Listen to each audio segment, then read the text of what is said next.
I'm about to pick up stitches for a thumb, and it's the same process as if you were going to pick up stitches at the underarm on a jumper. So I need to pick up 6 stitches, and first I'm going to decide where I'm going to pick these up. So sometimes you don't have these stitches here, which is where I cast on some stitches and it'll just look a bit more like this.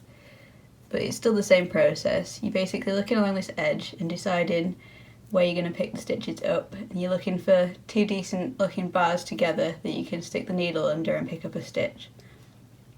So I'm probably going to pick up 1 stitch at each end here, and then 4 along the middle for my 6 stitches.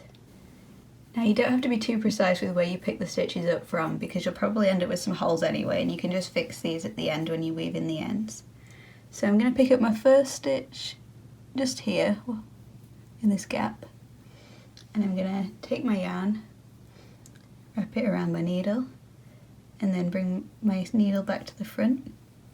And then I'm going to do my next stitch in this gap here.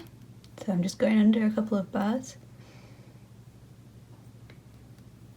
wrapping my yarn around my needle and bringing it back through the gap. And that's 2 stitches. And then I'm going to do my next one here. Wrap my yarn around my needle, bring my needle through to the front, and I'm just going to keep doing that until I have as many stitches as I need, and then I can just continue knitting in the round.